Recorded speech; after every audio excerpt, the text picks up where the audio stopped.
Bonjour et bienvenue dans notre nouveau magazine de société, T'as déconné mec.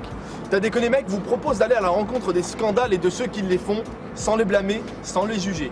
Nous ne sommes ni ta mère, nous ne sommes ni ton père. Aujourd'hui, T'as déconné mec va à la rencontre du scandale qui a renversé le football français. L'affaire Zayaté contre l'équipe de France. Résumons. Nous avons d'un côté des joueurs millionnaires, de l'autre une jeune fille aux mœurs légères, avide de pouvoir, de gloire et de célébrité. À l'heure de l'internet et des médias faciles, qui peut la blâmer? Nous avons décidé dans le cadre de notre interview d'aller à la rencontre des principaux acteurs du scandale. Et bien évidemment, nous avons choisi cet endroit glauque pour vous choquer, pour choquer la France. Parce que non, ce n'est pas bien d'aller voir les putes. Non, ce n'est pas bien de profiter du trafic d'êtres humains. Non, ce n'est pas bien. On ne juge pas, on constate.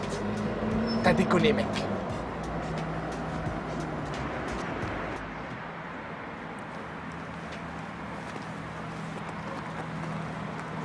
Franck Ribéry, bonjour. Alors, on ne vous a pas ou très peu entendu depuis cette histoire. Que s'est-il réellement passé? Bonjour, c'est la famille. Je en boîte avec mes potes pour fêter mon anniversaire. Et là, il y a le gâteau qui arrive.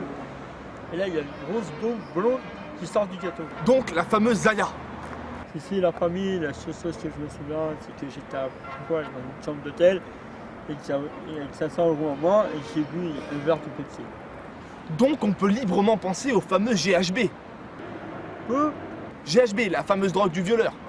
Et ben voilà, c'est ce que j'essaie de dire à tout le monde. Je me suis fait violer, mais j'ai payé.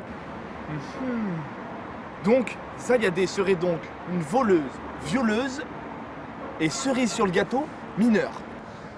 Moi, je sais pas, je vais pas demander son métier, hein. Ça se trouve, elle a travaillé dans la mine. Ok.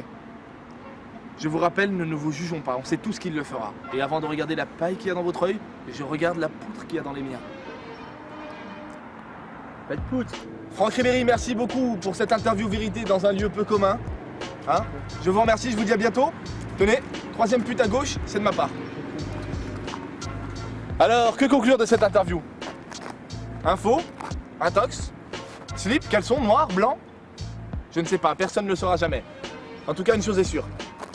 C'est que l'hypothèse du viol pour Ribéry, pourquoi pas? Ben Arfa, je veux bien. Benzema, allons-y. Mais pour Govou, c'est tout simplement impossible. Merci d'avoir regardé T'as déconné mec, le seul magazine au cœur de tous les conflits et les buzz du moment.